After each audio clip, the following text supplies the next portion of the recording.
എല്ലാ ഭക്തജനങ്ങൾക്കും കതിർവേൽ മുരുകൻ യൂട്യൂബ് ചാനലിലേക്ക് ഒരിക്കൽ കൂടി സ്വാഗതം. എൻ്റെ ചാനൽ ആദ്യമായിട്ട് കാണുന്ന ഭക്തജനങ്ങൾ ചാനൽ ഒന്ന് സബ് ചെയ്യുക.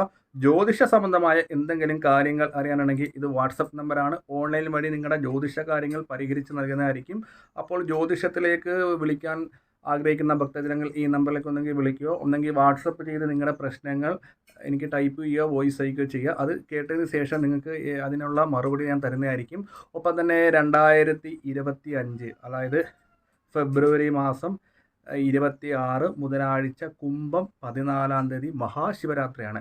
അപ്പോൾ ശിവരാത്രി ദിവസം ഏതൊക്കെ വഴിപാടുകളും കാര്യങ്ങളാണ് നമുക്ക് മഹാദേവ ക്ഷേത്രത്തിൽ പോയി ചെയ്യാൻ പറ്റുന്നത്, നമ്മുടെ പ്രശ്നത്തിനുള്ള വഴിപാടുകളും കാര്യങ്ങളൊക്കെയാണ് ഞാൻ ഈ വീഡിയോയിലൂടെ ഭക്തജനങ്ങൾക്ക് മനസ്സിലാക്കി തരുന്നത്. നമുക്കെല്ലാവർക്കും അറിയാം, മഹാശിവരാത്രി എന്ന് പറയുമ്പോൾ നമ്മൾ എന്ത് കാര്യങ്ങൾ ചെയ്താലും മഹാദേവൻ്റെ അനുഗ്രഹം ലഭിക്കുന്ന ഒരു ദിവസം കൂടെയാണ് മഹാശിവരാത്രി. അത് ഈ ശിവരാത്രി വന്നേക്കുന്ന ബുധനാഴ്ചയാണ്, 26-ാം തീയതി കുംഭമാസം 14-ാം തീയതി. അപ്പോൾ നമ്മളെ ബാധിച്ചിരിക്കുന്ന ഏറ്റവും കൂടുതൽ നമുക്ക് എന്താ പറയുക, ആരോഗ്യ പ്രശ്നങ്ങളുണ്ടാകും അല്ലേ. അതായത് നമ്മൾ നിലവിൽ അസുഖങ്ങളുള്ള വ്യക്തികൾ മരുന്ന് കഴിക്കുന്നുണ്ട്, മരുന്ന് കഴിച്ചിട്ട് നമുക്ക് ആരോഗ്യത്തിന് ഇല്ലെങ്കിൽ ഒരു പുരോഗതി കിട്ടുന്നില്ല. അപ്പോൾ അടുത്തിരിക്കുന്ന ആൾക്കാർ പറയുന്നത് അവിടെ ഒരു നല്ല ഡോക്ടറാണ്, അപ്പോൾ നമ്മൾ പല ഡോക്ടേഴ്സിനൊക്കെ കാണിച്ച് നമ്മുടെ അസുഖങ്ങൾ കുറയുന്നില്ല. പക്ഷേ എല്ലാവരും ഒരു കാര്യം മനസ്സിലാക്കുന്നത്, നമ്മൾ വഴിപാടുകൾ ചെയ്താൽ രോഗങ്ങൾ മാറില്ല. ഒപ്പം തന്നെ നമ്മൾ നല്ല ഒരു ഡോക്ടറെ കണ്ട് ഡോക്ടർ പറയുന്ന പോലെ തന്നെ നമ്മൾ റെസ്റ്റ് എടുത്ത് മരുന്നും കൂടെ കഴിക്കുക. ഒപ്പം തന്നെ നമ്മൾ ശിവരാത്രിയുടെ അന്ന് വഴിപാടുകളും കാര്യങ്ങളൊക്കെ ചെയ്യുമ്പോഴത്തേക്ക്, അതായത് മരുന്നിൻ്റെ ഫലവും കൊണ്ടും നമ്മുടെ വഴിപാടിൻ്റെ ഫലവും കൊണ്ടും പ്രാർത്ഥനയുടെ ഫലവും കൊണ്ടും നമുക്ക് തീർച്ചയായിട്ടും മഹാദേവൻ്റെ ഒരു അനുഗ്രഹം കൊണ്ട് നമ്മുടെ ശരീരത്തിൽ രോഗങ്ങൾ മാറും. നമുക്ക് ശരീരത്തിന് ശാന്തി അല്ലെങ്കിൽ സമാധാനം, ആരോഗ്യമുള്ള ശരീരമായിട്ട് നമുക്ക് മുന്നോട്ട് പോകാൻ പറ്റും. അതായത് ഒരു ഉദാഹരണത്തിന് വാർദ്ധക്യ സഹജമായ അസുഖങ്ങളാണ് കൂടുതലും എല്ലാവരും ഇങ്ങനെ ബാധിക്കുന്നത്. ഏറ്റവും മെയിനായിട്ട് നമുക്ക് ശരീര ക്ഷീണം ഉണ്ടാകുക, രാത്രി കിടന്ന ഉറക്കം വരാതിരിക്കുക, ഇല്ലെങ്കിൽ എപ്പോഴും നമ്മൾ നല്ല പോലെ ജോലികൾ ചെയ്തുകൊണ്ടിരിക്കുന്ന സമയത്ത് നമുക്കൊരു മടിക്കുറവ്, ഇല്ലെങ്കിൽ ശരീരം എപ്പോഴും തളർന്നു പോകുക. അപ്പോൾ നമ്മൾ വിചാരിക്കും പ്രഷർ കുറഞ്ഞ്. ഇപ്പം നമ്മൾ ഡോക്ടറെയൊക്കെ കാണിക്കുമ്പോഴത്തേക്ക് അന്നേരമുള്ള മെഡിസിൻ തന്നെ വീണ്ടും പഴയതുപോലെ. അപ്പോൾ അതിനൊക്കെ നമ്മൾ കാലാവസ്ഥപരമായ അസുഖങ്ങളും കാര്യങ്ങളൊക്കെ, ഇല്ലെങ്കിൽ ജലദോഷം മാറുന്നില്ല, ഇല്ലെങ്കിൽ ഓരോരോ പ്രശ്നങ്ങൾ. അപ്പോൾ അതിനൊക്കെ നമ്മൾ മഹാദേവ ക്ഷേത്രത്തിൽ പോയി ശിവരാത്രി പോയി ഈ പറയുന്ന ഒരു വഴിപാടുകളും കാര്യങ്ങളൊക്കെ ചെയ്യുവാണെങ്കിൽ നമുക്ക് വാർദ്ധക്യ സഹജമായ അസുഖങ്ങളിൽ നിന്ന് മാറ്റം ഉണ്ടാകും. അതുപോലെ തന്നെ പ്രായമായ അമ്മമാരൊക്കെ നിത്യേന മരുന്ന് കഴിക്കുന്നുണ്ടെങ്കിൽ ഈ ഒരു വഴിപാടും കാര്യങ്ങളൊക്കെ ചെയ്യുമ്പോൾ മഹാദേവൻ്റെ അനുഗ്രഹത്തിൽ നിന്ന് രോഗമുക്തരാകുന്നതാണ്. ഒപ്പം തന്നെ എല്ലാവിധ അസുഖങ്ങളും മാറി നല്ല എന്താ പറയുക, ചിന്തയിലൂടെ നല്ല ആരോഗ്യത്തോടെ നമുക്ക് ജീവിക്കാൻ പറ്റും. ഒപ്പം തന്നെ നമ്മൾ ഏത് ഡോക്ടറാണോ കഴിക്കുന്നത് ആ ഡോക്ടറുടെ നിർദ്ദേശപ്രകാരമുള്ള ആഹാരങ്ങൾ കഴിക്കുക, മരുന്നുകൾ കൃത്യമായി കഴിക്കുക. ഒപ്പം തന്നെ ക്ഷേത്രത്തിൽ വിശ്വാസപൂർവ്വം വഴിപാടും ചെയ്യുക. അപ്പോൾ നമ്മൾ കർമ്മം ചെയ്യുന്നുണ്ട്, ഡോക്ടറുടെ മരുന്ന് കഴിക്കുന്നുണ്ട്. ഒപ്പം തന്നെ ശിവരാത്രി ദിവസം മഹാദേവൻ്റെ പ്രാർത്ഥനയിലൂടെ നമുക്ക് ബാധിച്ചിരിക്കുന്ന രോഗദുരിതങ്ങൾ മാറിക്കിട്ടുക. പിന്നെ ഒരു കാര്യം ഞാൻ പ്രത്യേകം പറയട്ടെ, നമ്മൾ ഈ പറയുന്ന ആരും മരുന്ന് കഴിക്കാതെ ഈ ശിവരാത്രി ദിവസം പോയി വഴിപാടുകളും കാര്യങ്ങളും ചെയ്ത അസുഖം മാറത്തില്ല. നമുക്ക് രണ്ടും കൂടെ വേണം. രണ്ടും കൂടെ ഇല്ലാതെ നമുക്ക് ഒരു കാര്യം നടക്കത്തില്ല. നമുക്കൊരു രോഗിയും കൊണ്ട് ഒരു ഹോസ്പിറ്റലിൽ ഡോക്ടറെ അടുത്ത് കാണുമ്പോൾ ഡോക്ടർ എന്താ പറയുന്നത്, നമ്മൾ പരസ്പരം ട്രൈ ചെയ്യും, നിങ്ങൾ ഈശ്വരനോട് പ്രാർത്ഥിക്കുക. അപ്പോൾ അവിടെ എന്താണ്, രണ്ട് കരങ്ങളുടെയും അനുഗ്രഹം ഉണ്ടെങ്കിൽ മാത്രമേ നമുക്ക് അസുഖം മാറത്തുള്ളൂ.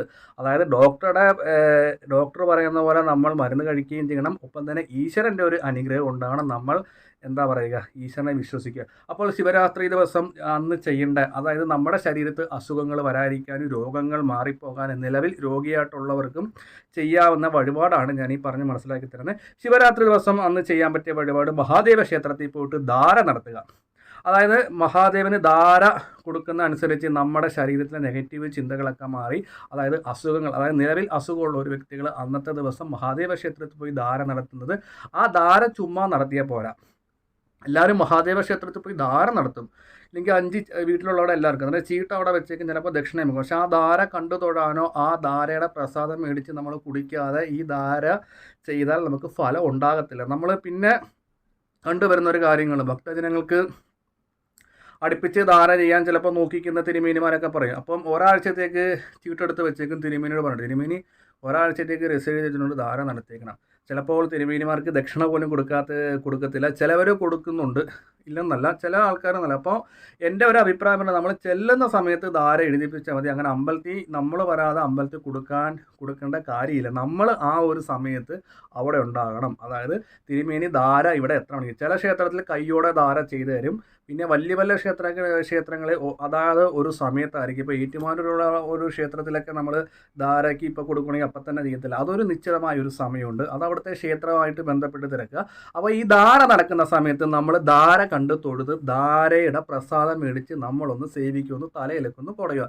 എങ്കിൽ മാത്രമേ മഹാദേവൻ്റെ ധാര കൊണ്ട് നമുക്ക് അസുഖങ്ങളും രോഗങ്ങളും മാറില്ല. ഈ ധാരയുടെ പ്രസാദം മേടിക്കാതെ നമ്മുടെ ശരീരത്തുള്ള അസുഖങ്ങളും കാര്യങ്ങളൊന്നും മാറില്ല. അപ്പോൾ എല്ലാ ഭക്തജനങ്ങളും രോഗദുരിതമായിട്ടുള്ളവരുണ്ടെങ്കിൽ ശിവരാത്രിയുടെ വ്രതമെടുത്തിട്ട് അന്നത്തെ ദിവസം തന്നെ മഹാദേവനെ പോയി കണ്ട് നമ്മുടെ ബാധിച്ചിരിക്കുന്ന ശരീരമായ അസുഖങ്ങൾ മാറുക, രോഗദുരിതങ്ങൾ മാറുക. ഞാൻ എന്തെങ്കിലും ഗുളികകൾ കഴിക്കുന്നുണ്ടെങ്കിൽ ആ ഗുളികയിൽ നിന്ന് എനിക്ക് അടുത്ത വർഷത്തേക്ക് മാറ്റം ഉണ്ടാക്കി തരിക ഭഗവാൻ, എൻ്റെ അസുഖങ്ങൾ പെട്ടെന്ന് മാറട്ടെ എന്ന് പ്രാർത്ഥിച്ച് ഈ ധാര നടക്കുന്ന സമയത്ത് എല്ലാവിധ രോഗദുരിതങ്ങളും എൻ്റെ ശരീരത്തിൽ മാറ്റിത്തരണേ മഹാദേവൻ എന്ന് പ്രാർത്ഥിച്ച് ധാരയുടെ തീർത്ഥം നടയുടെ നേരെ നിന്ന് കൊടുക്കുക. അഥവാ തീരെ വയ്യാത്തവരുണ്ടെങ്കിൽ ആ വീട്ടിലെ ആരെങ്കിലും പോയി ആ ധാര മേടിച്ച് അവർക്ക് കൊണ്ട് കൊടുക്കുക. ഒപ്പം തന്നെ തീരെ അസുഖങ്ങളോ കാര്യങ്ങളോ ഉള്ള അവരുണ്ടെങ്കിൽ മഹാദേവ ക്ഷേത്രത്തിൽ കറുത്ത ചരട് കൊണ്ട് അഹോര മന്ത്രം ജപിച്ച ചരട് വലത് കൈ കിട്ടുന്നത് ഉത്തമമായിരിക്കും.